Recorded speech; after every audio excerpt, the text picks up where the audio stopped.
అందరికీ హాయ్ అండి. పన్నీర్ బిర్యానీ ఎలా చేయాలని చూపిస్తా. ఒక 10 మిరియాలు, ఒక 2 ఎల్లిపాయలు, 2 చిన్నవి అల్లం ముక్కలు, ఒక టమాటా, 2 పచ్చిమిర్చి, కొత్తిమీర వేసి మెత్తగా పేస్ట్ చేయాలి.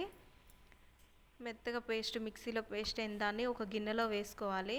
గిన్నెలో వేసుకున్న తర్వాత ఆ పేస్ట్లో కొంచెం కారం, ఉప్పు, మసాలా, పెరుగు, కొంచెం ఆయిల్, పన్నీర్ ముక్కలు వేసి మొత్తం కలిపి నానబెట్టాలి. ఒక 10 నిమిషాలు నానిన తర్వాత ఇవన్నీ వేసుకొని మంచిగా కలపాలండి. ఇప్పుడు మనం పట్టిన పేస్ట్లో ఇవన్నీ ఉప్పు, కారం, మసాలా అన్నీ వేసి మొత్తం కలిసేలాగా మిక్సింగ్ చేయాలి. ఎంత మిక్స్ అయిన తర్వాత కొంచెం ఆయిల్ వేసి పన్నీర్ ముక్కలు, నేను పన్నీర్ ఇంట్లోనే చేసుకున్నానండి, పన్నీర్ ముక్కలు వేసి మొత్తం కలపాలి. మరి గట్టిగా అయితే పన్నీర్ ముక్కలు విరిగిపోతాయి. నిదానంగా కలిపి ఓ 10 నిమిషాలు పక్కకు పెట్టుకోవాలి. ఈలోపు వేరే కళాయిలో ఆయిల్ పోసుకొని బిర్యానీ మసాలా, హోల్ మసాలా మొత్తం వేయాలి. కొంచెం నెయ్యి కూడా వేసుకోవాలి. ఇవన్నీ వేగిన తర్వాత ధనియాలు, దాల్చిన చెక్క, లవంగాలు, బిర్యానీ ఆకు, చెక్క ఇవన్నీ వేసిన తర్వాత వేగిన తర్వాత ఉల్లిపాయ, పచ్చిమిర్చి కూడా వేసి ఎర్రగా వేగనివ్వాలి.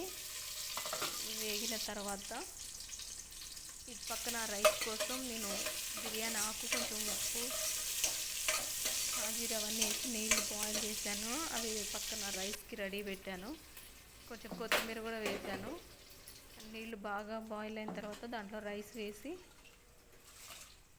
80% రైస్ ఉడకనివ్వాలి. 10% దమ్లో ఉడుకుతుంది. ఈలోపు ఈ ఉల్లిపాయలు వేగిన తర్వాత దీంట్లో కొంచెం అల్లము, పసుపు వేసి సిమ్లో పెట్టి వేగనివ్వాలి. కొత్తిమీర కూడా వేసుకొని వేగనివ్వాలి.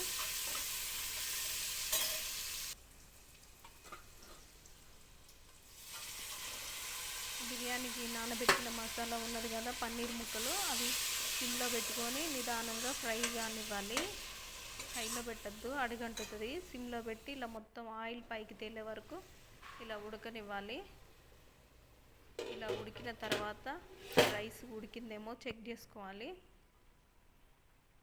ఈ మసాలా అంతా పన్నీర్ ముక్కలకి పట్టుద్దండి, బాగా టేస్ట్ ఉంటుంది పన్నీర్ బిర్యానీ.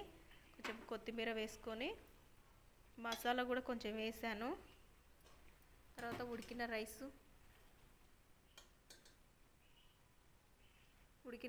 అన్నం రైస్ ఉడుకుతుందేమో చెక్ చేసుకొని ఆ రైస్ కొంచెం 85% ఉడికిన తర్వాత ఆ రైస్ని మొత్తం ఇట్లా గరిటెతో మొత్తం గంజంతా వడకట్టి ఆ రైస్ని వేయాలి. సిమ్లో పెట్టుకొని మొత్తం ఆ రైస్ అంతా వేసి పైన మూత పెట్టాలి. దమ్కి ఒక 10 నిమిషాలు ఉంచాలండి. రైస్ మొత్తం వేసిన తర్వాత ఈక్వల్గా మొత్తం స్ప్రెడ్ చేసి 10 నిమిషాలు మొత్తం మూత పెట్టి సిమ్లో పెట్టి ఉంచితే కరెక్ట్గా 10 నిమిషాలకి మొత్తం దమ్కి పట్టేస్తుంది. తర్వాత ఇట్లా చిన్నగా కలుపుకుంటూ అడుగున గ్రేవీ మసాలా ఉంటుంది కదా, అదంతా పైన రైస్కి మొత్తం కలిపేటట్లు నిదానంగా ఇట్లా కలుపుకోవాలి. అంతేనండి, పన్నీర్ దమ్ బిర్యానీ రెడీ అండి. ఎంతో టేస్టీగా ఉంటుంది. నచ్చినట్లయితే లైక్ చేయండి, షేర్ చేయండి, సబ్స్క్రైబ్ చేయండి.